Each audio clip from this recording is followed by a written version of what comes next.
இது வந்து பார்த்தீங்கன்னா சேப்பங்கிழங்கு வந்து போட்டு குக்கரில் வேக வச்சுக்கலாம். குக்கரில் போட்டு ஒரு 2 விசில் இல்லை 3 விசில் வந்து நான் 1 கிலோ வந்து வாங்கிட்டு வந்தேன். தண்ணி போதும், ஏன்னா அதிகமாக வேண்டாம்.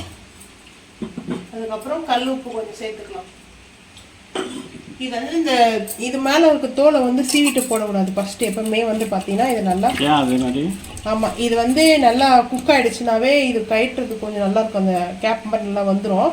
ஸோ அதனால் வந்து பார்த்தீங்கன்னா இதை வந்து 2 விசில் வேக வச்சுக்கலாம். இப்போ வந்து பார்த்தீங்கன்னா வெங்காயம் வந்து எடுத்துருக்கேன். வெங்காயம் வந்து சேர்த்துக்கலாம்.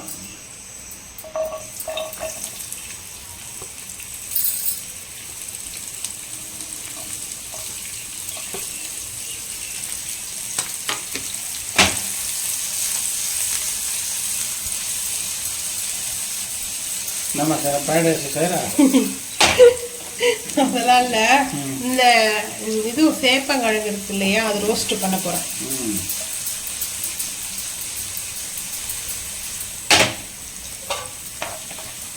கரண்ட் எப்போ வர போது தெரியலையே.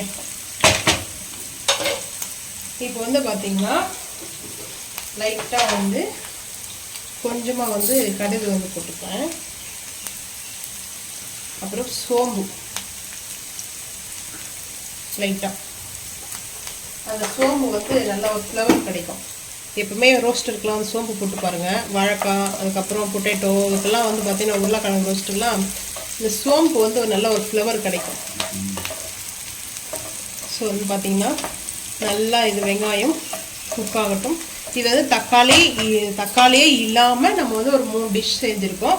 இது வந்து தக்காளி பார்த்தீங்கன்னா ரேட் ஆயிடுச்சுன்னா அந்த டைமில் நம்மளுக்கு இது யூஸ் பண்ணிக்கலாம். நான் வந்து 2 பச்சை மிளகா பொடிசாக கட் பண்ணி வச்சுருக்கேன்.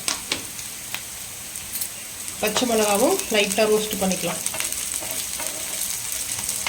இஞ்சி பூண்டு பேஸ்ட் அது வந்து நம்ம எவ்வளோ வேணுமோ அந்த அளவுக்கு வந்து எடுத்துக்குவேன். அது உங்களுக்கு வந்து பார்த்தீங்கன்னா இஞ்சி பூண்டு பேஸ்ட் பிடிக்கலன்னா இஞ்சி ஸ்கிப் பண்ணிவிட்டு பூண்டு மட்டும் தட்டி போட்டுக்கோங்க. வேணும்னா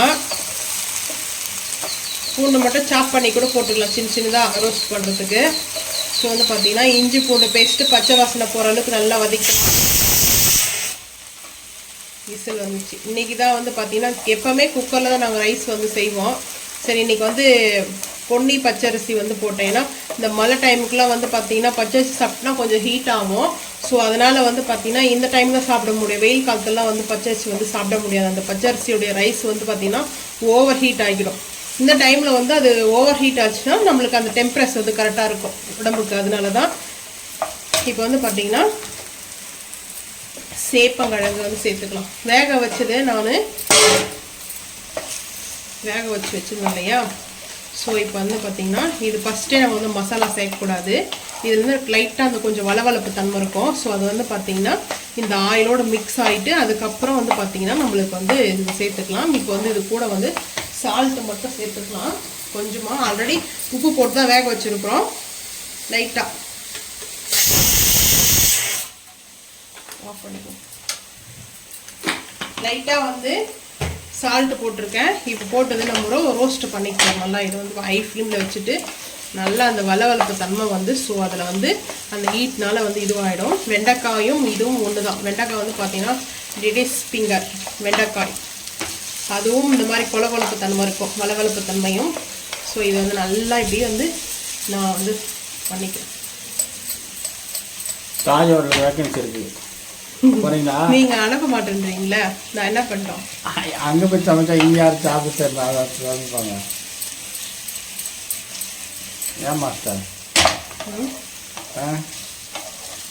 இப்போ வந்து பார்த்தீங்கன்னா இந்த மாதிரி நம்மளுக்கு வந்து நல்லா வந்து அந்த வளவளப்பு தன்மை வந்து போகட்டும். லைட்டாக இதுவாகிடுச்சு இப்போ நம்மளுக்கு. இப்போ பார்க்கும்போது தனித்தனியாக அந்த பீஸ் வரணும். ஸோ வந்து பார்த்தீங்கன்னா நல்லா வந்து ரோஸ்ட் ஆகிடுச்சுனாவே அந்த வளவளப்பு தன்மைலாம் அந்த ஹீட்டுக்கு வந்து அதெல்லாம் இதுவாகிடும், வந்து பார்த்தீங்கன்னா ரிலீஸ் ஆகிடும்.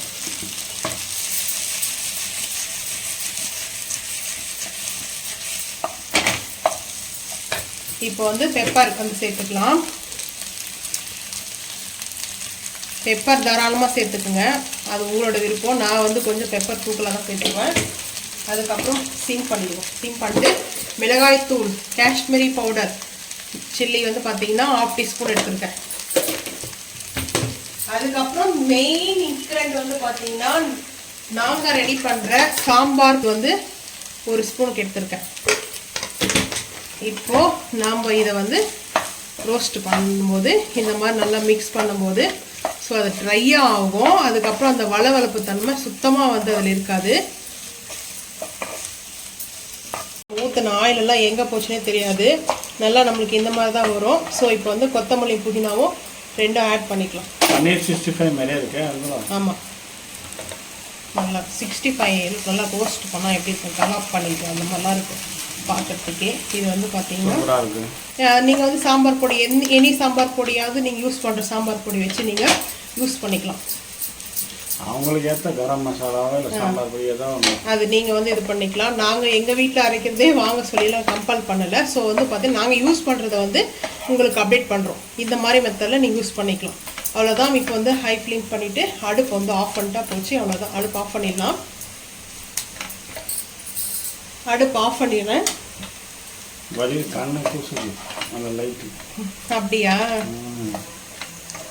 அவ்வளோதான். இப்போ அடுப்பு ஆஃப் பண்ணியாச்சு. இப்போ நம்ம வந்து பிளேட்டிங் பார்த்துக்கலாம் வாங்க. நீ கூட பாரு, அது மேலே வந்து உட்காந்துக்குது.